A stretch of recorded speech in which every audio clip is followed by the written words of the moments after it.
Thank you, Mr. President.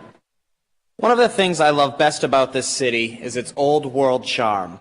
We have old buildings, old houses, and old streets, many of which were cow paths that were laid out long before the automobile was invented.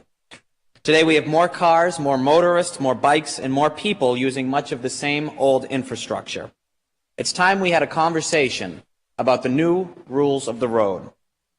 Docket 1220 seeks to facilitate a hearing to consider ways to improve traffic flow with signage and enforcement in Boston. This is a follow-up to a hearing I held last winter exploring new traffic calming measures. It's a new world out there, and we need to make sure that we're using every arrow in our quiver to create safer roads and less stressed drivers. I want to briefly touch on 4 areas of concern. According to the city's biking programs, Boston Bikes, ridership in the city increased 122% between 2007 and 2009. This is very good news and something that we should be celebrating. We should also make sure that everyone, cyclist and driver alike, needs to be familiar with the city's bike laws and observe them. Some people are unaware that they're prohibited from parking in a designated bike lane under certain conditions. Secondly, cities around the country have successfully used the "Don't Block the Box" signs to reduce gridlock and improve safety.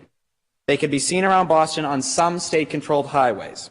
I can think of numerous places in my district where they'd be used very effectively. The city and the Harvard School of Public Health began a pilot program of "Don't Block the Box" just several weeks ago. They're mostly in the Longwood medical area. This is a fantastic first step, and I know we can all list intersections that would make ideal candidates as this program continues. Thirdly, I want to talk about double parking.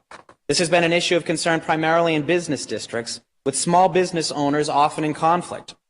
Can we methodically address safe parking rules while preserving spaces for consumers? I'd say yes. We need to be innovative, use better signage and enforcement. Finally, I want to address an issue that's of a particular concern of mine: pig parking. I'm not sure if you're familiar with the term, unless you're a fan of Larry David, but everyone is familiar with the practice. Pig parking is parking over the lines of a dedicated parking space and taking 2 spaces instead of 1. Not only is this discourteous and annoying, but it creates a domino effect and makes it difficult for other people to park and reduces the number of available spaces. In addition, when the original pig parker leaves, the person next to them looks like they are the culprit. Let me be crystal clear. I'm not looking to fine people or create punitive damages. I'm simply looking to start a conversation where we can use signage to make the roads and parking lots a little bit safer. Maybe erecting a sign which simply reads, "Please park between the lines" in a municipal lot, we can remind people to use a little courtesy. We need to make room for everyone, and sometimes that means we need to mind our manners, act courteously, and develop new rules of the road. I just listed 4 areas of concern.